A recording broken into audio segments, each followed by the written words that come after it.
My name is Herman Cairo. I'm the third-born son in this family. With me is my daughter, who helped me to do the tribute to my mom. As I stand here today, my heart aches with sadness that words can barely capture. It feels surreal to be saying goodbye, to be acknowledging a world without your gentle touch.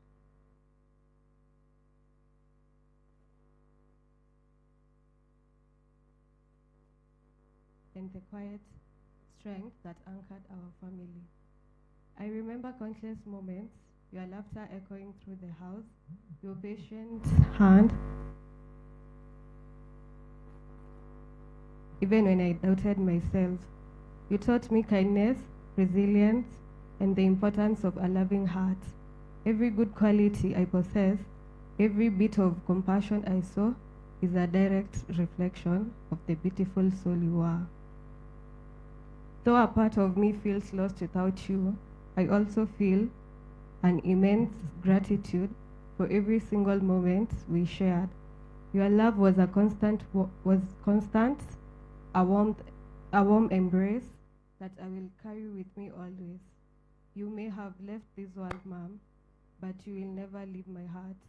Your legacy lives on in me, in our family, and in everyone whose life you touched.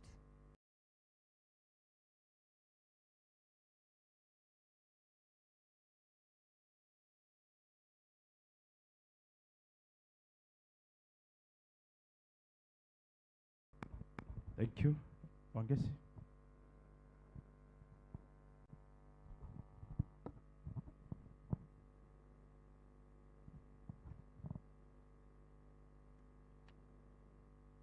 The clergy, the political class, and all the mourners who have come to be with us. Good morning. My name is Wangeshi. I'm the last born of this family, and I think it's a bit hard for me to read it, so I've told my niece to read for me.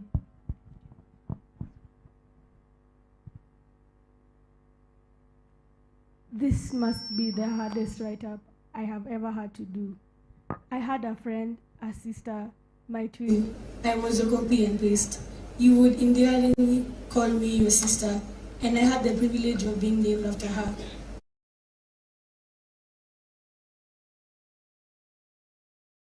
My rock, my therapist, my all-time cheerleader. When Dad rested, I was young and confused. But you paused your own morning to encourage me and assured me that we would make it because God was with us. These are the very few words I have been reminding myself of these last few days. Mom, you taught me contentment, the art of making peace, and the importance of never allowing myself to be weighed down. You celebrated every achievement, big and small, equally. You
Prepare yourself.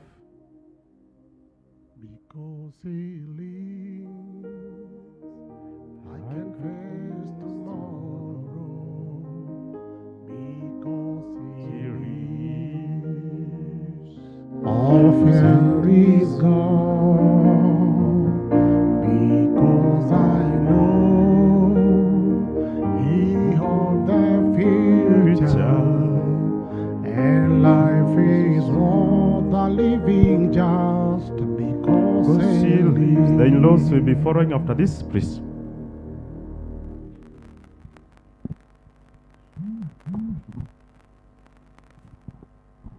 Bwana asifiwe. Mwena-inĩ wa kĩgongona ona atongoria aitũ a bũrũri na arĩa othe mokĩte gũcakaya hamwe na ithuĩ twĩ haha nĩ sisters in law to our mom, na nĩ tũracokia ngatho nĩ tondũ rĩrĩa tuokire gĩikaro gĩake nĩ atwamũkĩrire na nĩ tũtũranĩtie nake na thayũ, na nĩ tũretĩkia ona mahinda maya hurũkĩte no tũgũthiĩ na mbere na gũikara na thayũ thĩinĩ wa Mwathani. Nĩ tũgũthomerwo tribute nĩ ũmwe witũ.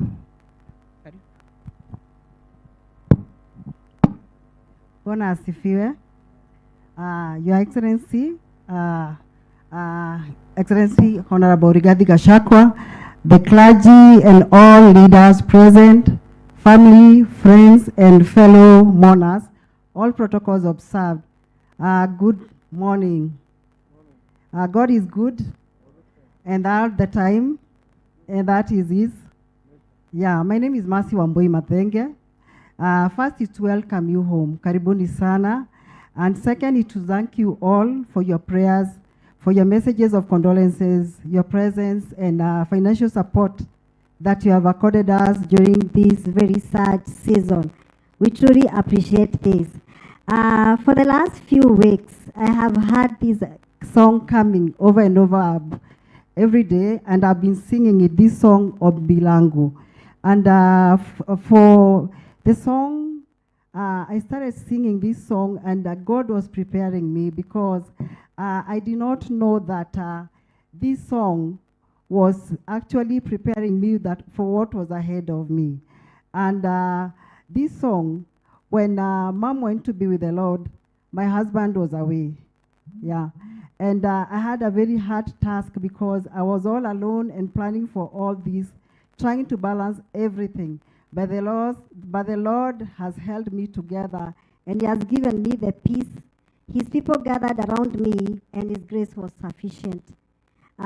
Peke yangu singeweza hayo, and in my own I could not have managed. But it is only God that I managed the last few days, because my husband Mathenge joined us on Tuesday, and for sure, God prepared me.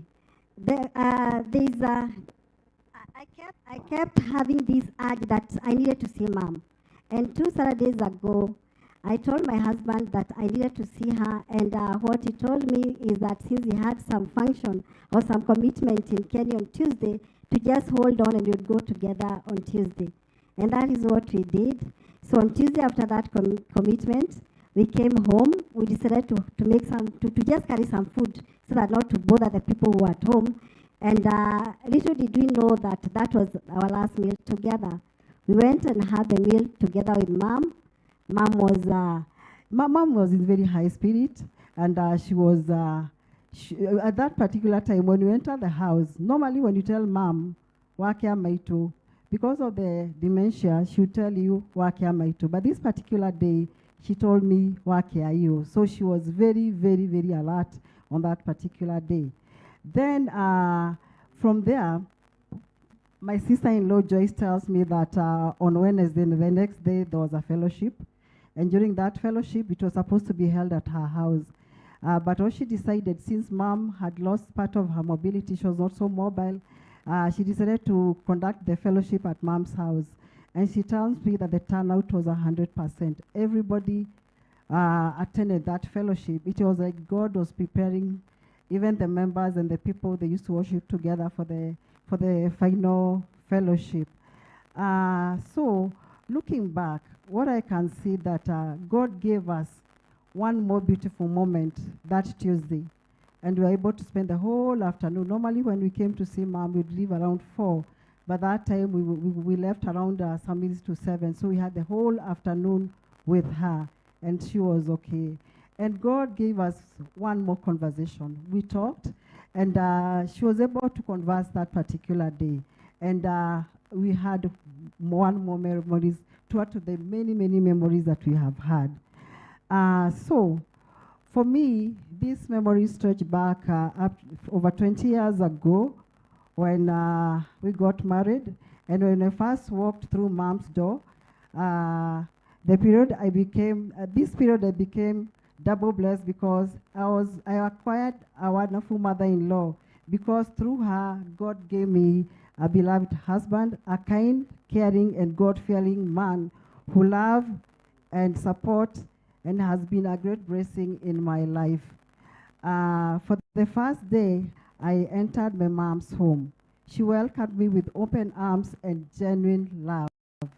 Every son and daughter, including my sisters-in-law here, can testify that Mom loved us equally. Mom, we could never have differentiation between her birth children and those that were welcomed into our family. She loved us all equally and deeply.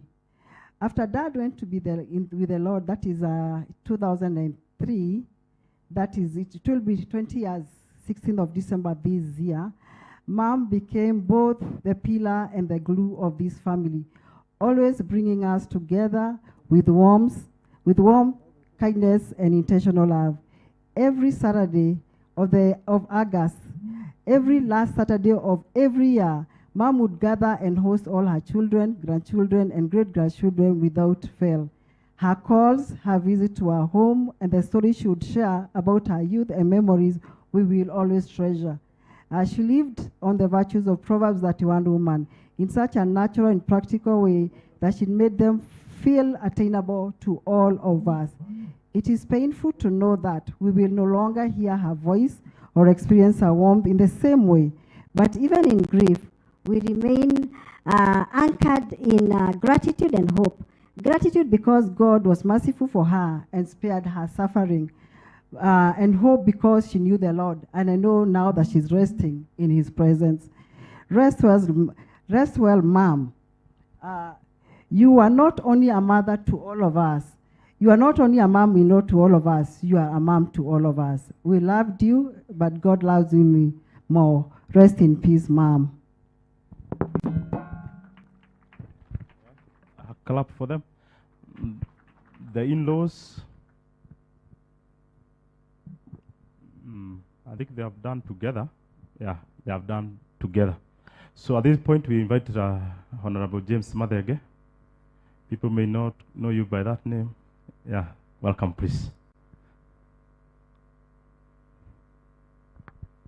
Thank you so much. Thank you so much, our moderator, our presiding minister, who is also our Secretary General, Dr. Robert Waihenya, together with the entire church, our leaders, led by my good friend, the Second Deputy President, Honorable Gachagua, Mr. Speaker, Sir J.B. Muturi, the Deputy Governor, His Excellency Waroe Kenanire, the Speaker of the Nyeri County, my good friend Gichoe Mwangi, the MP for Tetu, my good friend Anelda Wandeto, my colleagues, led by the geopolitician, Sankok, Honorable Sankok, together with the fellow commissioner, Honorable Zipola Kering, senators, my good friends, Honorable and Senator Karugo Adangwa, na mutira mahurira ruhiti ramenya niki kai muri na kia kai muri na kia kenena kane atia agiko kanini ni araria ri inyue mugikorwo mwina kia ukira kanini Senator Karugo Adangwa, the Senator for Kiambu, thank you so much. Mimi ni Sifuna is in the house. Senator Sifuna, the Senator for Nairobi, Senator Osotsi, Senator Osotsi from Vihiga, Mheshimiwa Majibo Karasinga kutoka Western, Mheshimiwa Pauline Njoroge. We also have former members of parliament with us, led by our chair, Gishoke Mugambi, the former MP for Udaya. We also have next to him the former MP for Nyeri, Gujiri Wambogo. We also have Honorable Jude Jomo. We also have the former MP for Madera, Wero, Mheshimiwa Wero. Mheshimiwa Kimari, my good friend, the former MP for Mathioya. Any other former member of parliament whom I have? Former MP, woman rep for Kirinyaga, Wagoiwa Gereshe. MCAs who are here, they are here led by the majority leader, and I know you'll be given an opportunity together with the entire team, aspirants, everybody else, together with the friends who have come to mourn with us. God is good, and all the time. I want to say that I am deeply humbled by your mere presence in your numbers. At some point, I was contemplating whether I would be able to say anything about Mom, because we were very close. I was very close to Mom. Maybe because jitagwa madege na degedhuba. So I'm the father. Mimi ndiye baba ya mama. So we were very good friends and we were very close.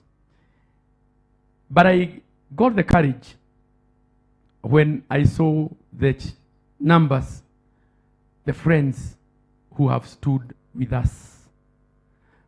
Waswahili husema akufae wakati wa dhiki ndiye rafiki. That person who comes to you when you are having challenges, that is your friend. And I want to tell you, without a shadow of doubt, that you are my friends. You are also friends of our family. And we don't take it for granted. Take it from us that we are really, really appreciative of you taking time to be with us. Secondly, I said I cannot write a tribute because I would take a whole, it will be like 10 pages writing about Mom. Because Mom brought us up.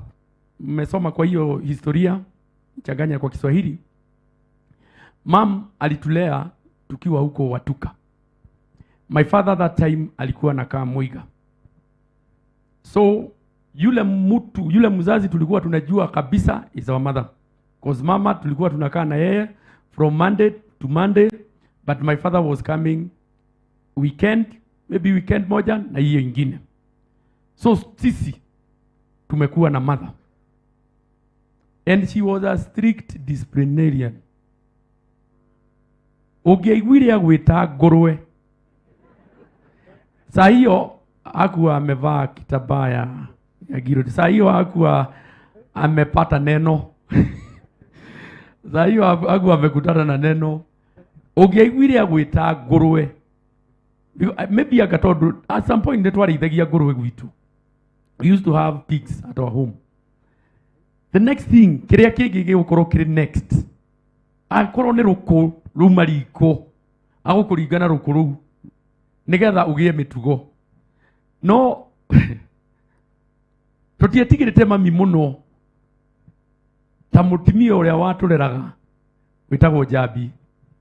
Jabi are guku. Jabi are ha.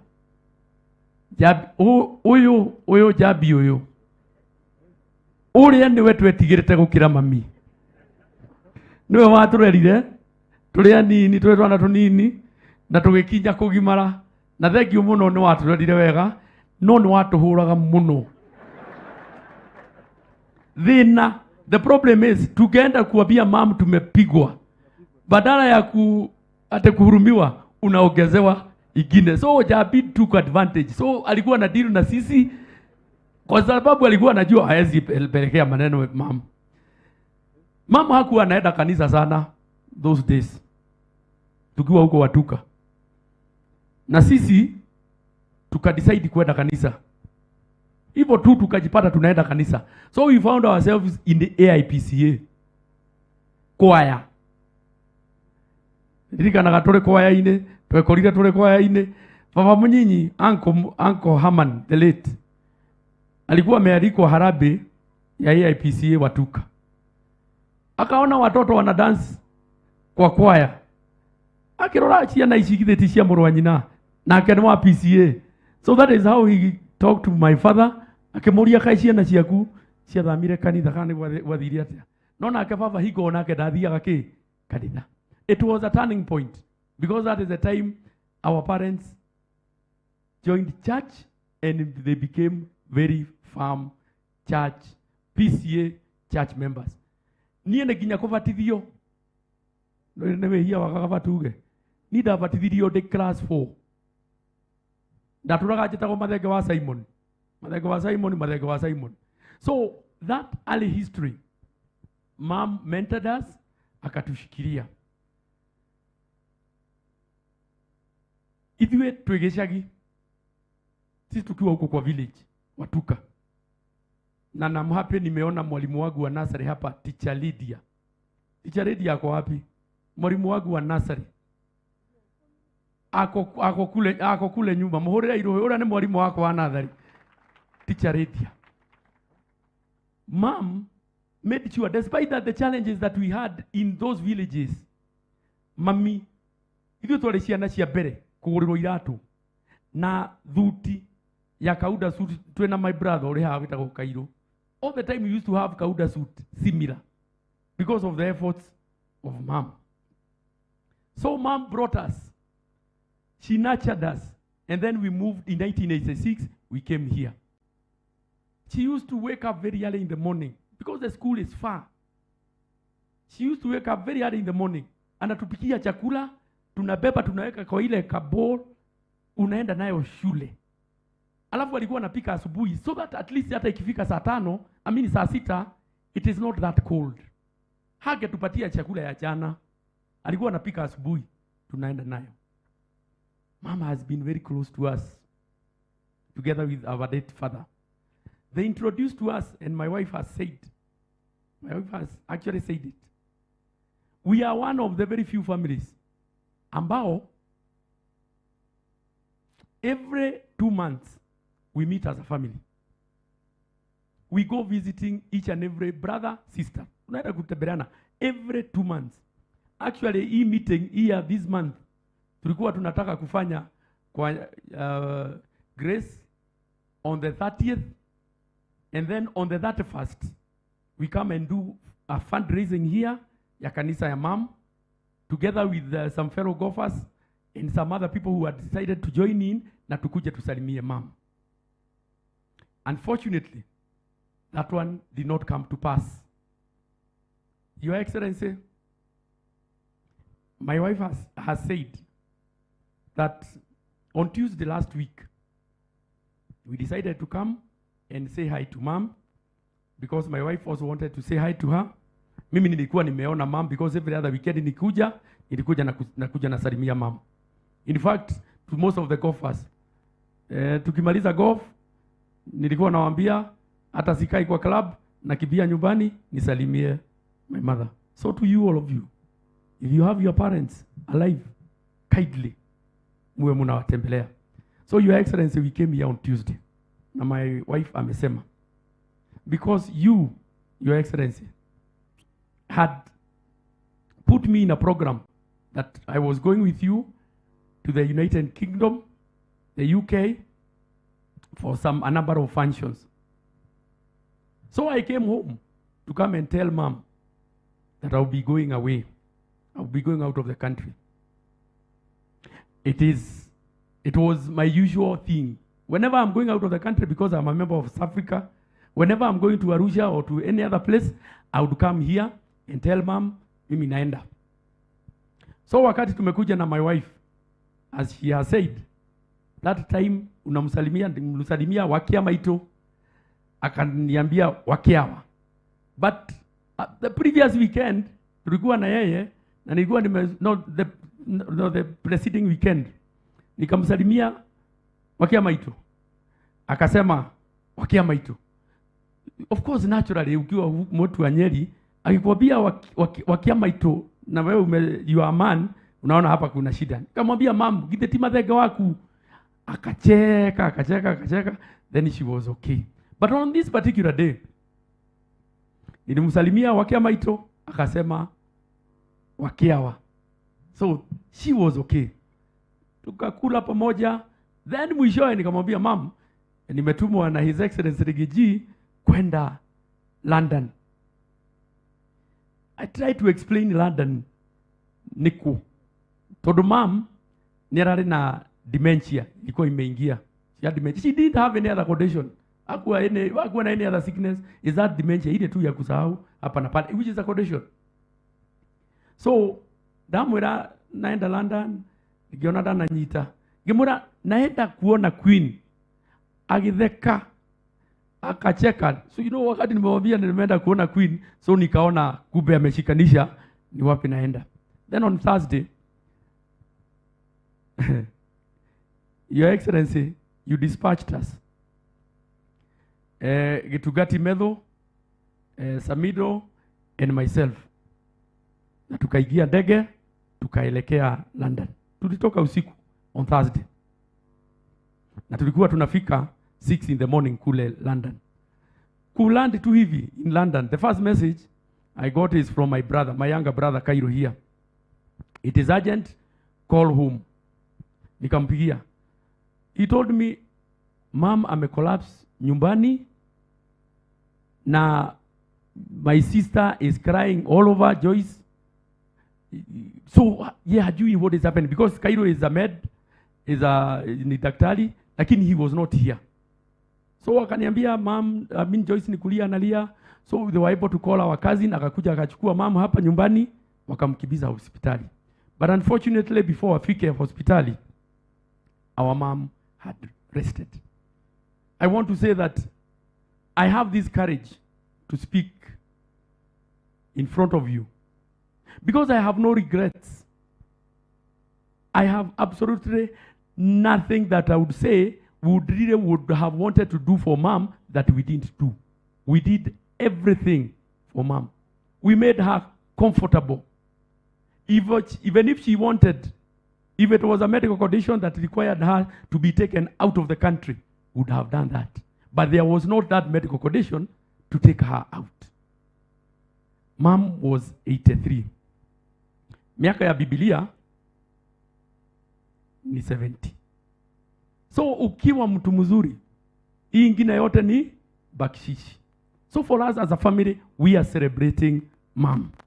We are here to celebrate the life of mom. And we thank God because our dad left us 20 years ago. But mom has stood firm, held us together. Not many families speak in one voice, but this family speaks in one voice under the stewardship of mom. Even if she has gone, the gel and the bond that she has brought to us, we want to assure you, we will still continue. So, Your Excellency, I remember when I got the news, tulikuwa na mtu anaitwa Medho. The two of us. Na tuko airport. Hao wengine wote ni wazungu. So, they don't understand. They could not understand this mtu analia because of course I cried. But Medho took care of me, Your Excellency. Akanikalisha chini, tukakaa for about 2 hours. Then, in the wisdom of Medho, he thought, sasa, because you can't go back, there's no point of going back, because even if I wanted to come back, I would have boarded the next plane. However, we would not have changed anything. So Medho akaniambia, wewe, tukae hapa kidogo, tarudi. Medho is my good friend, so he knows I love golf. Medho akapiga simu hapo, akatafuta golf club, nikapelekwa kwa kiwanja. The reason Medho alinipeleka kwa kiwanja is at least kwanza nisahau maneno ya kulia na nini. So for 5 hours, tulizunguka na Medho kwa kiwanja, at least I was able to heal. The second day, tukaenda usiku. The second day, Medho akaniambia sasa, si you have an Arsenal fan. Sasa nataka kupeleka kiwanja ya Arsenal. Kama pia hakuna game, akaniambia tutakupeleka kiwanja. Tukaenda kiwanja ya Arsenal, nikapigwa picha, hapa ndio Saka anakaa, hapa ndio Raya anakaa, nini nikapigwa. So for another 5 hours again I was comfortable, niliondolewa maneno ya mom. In the evening, Your Excellency, tukaenda ile function ulikuwa umetutuma na tukashikilia vizuri. Finally, the last one on Sunday. Nikaambia Medho, I don't want to go anywhere because nilikuwa nimekosa ndege kabisa. I had only gotten flight ya Monday. Kamwambia Medho, mimi nakaa kwa hoteli, weenda. Akatafuta ticket. Arsenal was playing with a team called West Ham. Me, I'm a supporter of Arsenal. And ordinarily, nikienda of course nitaenda kusupport my Arsenal. Akatafuta ticket ya stand pahali watu wa Arsenal wanakaa. Ikakosa. Medho, who is a supporter of Man U, either by default or by design, akatafuta ticket ya pahali watu wa West Ham wanakaa. Sijui kama mnashika. Let me break it down. Ni kama mimi mtu wa one term niende mkutano ya watu wa two term, alafu Rigiji aseme harambee. Akisema harambee, si mimi ni one term, si nitasema nini one term, lakini nimeketi na watu wa, unajua ile shida inaweza tokea. So that is what Medho did to me. So Medho akapata ticket, lakini tukaenda, wazungu wote ni wa West Ham, lakini wanatuangalia hivi, wanaona they were very suspicious of us because walikuwa naona these are not West Ham supporters. And funny enough, tulikuwa na kofia za red, na mzungu mmoja kaniuliza, are you an Arsenal fan? Kwa haraka nikasema no, for West Ham. So tukaenda tukaketi, mpira ikaanza, ikachezwa.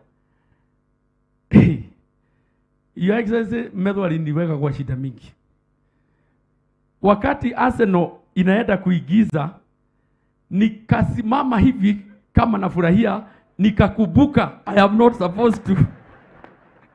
not supposed to celebrate, because if I did, I want to assure you, ningetolewa mbio na vita ingekuwa mingi. So finally, Your Excellency, vile nilifanya, after hiyo goal iliigizwa, I went out. In the 96th minute, we West Ham wakaigiza. Medho was everywhere celebrating, hugging. There was Zugus and everybody. Hawajuani, they were hugging. But good enough, sikuwa hapo. Because kama ningekuwa hapo, of course it would have been the other way around. But the good thing is, to cut the wrong story short, mimi nilitoka, I could not withstand. Nikatoka, nikakaa nje. But God was also on my side. Nilikuwa nimeambia Medho, kindly, nilikuwa nimeomba Mungu, kindly, I have lost my mother. Kindly help me that Arsenal doesn't lose this game. And for sure, VAR ikaangaliwa, ikasemekana walikuwa wamefanyia madhara goalkeeper, na the goal was cancelled and Arsenal won 1-0. So tukatoka na Medho, tukaenda nyumbani, and the rest is history. Your Excellency, nikimalizia, I want to say